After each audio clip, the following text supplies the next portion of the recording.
ગુજરાતના ઘણા શહેરોમાં જે કમોસમી વરસાદ વરસી રહ્યો છે તે કદાચ શહેરીજનો માટે ખુશીની વાત હશે, પણ ખેડૂતો ચિંતામાં મુકાયા છે। કમોસમી વરસાદના કારણે ખેડૂતોના પાકને પણ નુકસાન થયું હોવાના સમાચાર છે। તો રાજ્ય સરકારે પણ ખેડૂતોને તકેદારીના પગલાં લેવા માટેનું સૂચન કર્યું છે। નમસ્કાર, ટકાટક મીડિયામાં આપની સાથે હું છું જાનવી।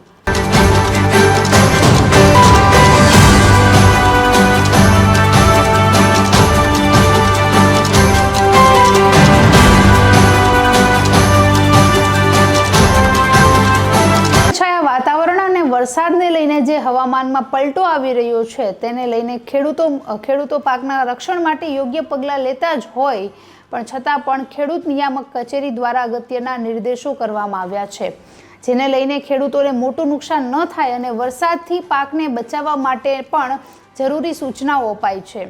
જેના અનુસંધાને ખેડૂતોએ જો એમનો કાપણી કરેલો પાક અથવા જે ખેતીનો પાક છે તે ખુલ્લા વિસ્તારમાં પડ્યો હોય તો તેને યોગ્ય જગ્યાએ ગોડાઉનમાં લઈ તાડપત્રી અથવા પ્લાસ્ટિકથી ઢાંકી દેવો, તેમજ જે ઢગલો છે તેની આજુબાજુ માટીના પાડા બનાવી દેવા, જેથી વરસાદી પાણી ભરાય નહીં અને તે સરકીને નીચું જતું રહે।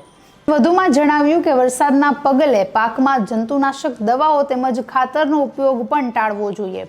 બિયારણ વિક્રેતાઓએ પણ આ અંગે સાવચેતી રાખવાની જરૂર છે। જે બિયારણનો જથ્થો છે, દવાનો જથ્થો છે, તે પલળે નહીં તેવી સુરક્ષિત જગ્યાએ કે ગોડાઉનમાં રાખવા માટે પણ તેમને ભલામણ કરવામાં આવી છે।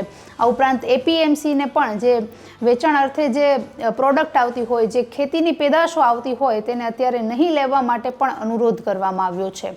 આ રીતે ખેતી નિયામક કચેરી દ્વારા વરસાદને પાકથી બચાવવા માટે જે આગામી સાવચેતી રૂપે જે પગલાં લેવા જોઈએ તે અંગેનો એક નિર્દેશ કરતો અહેવાલ સામે આવ્યો છે।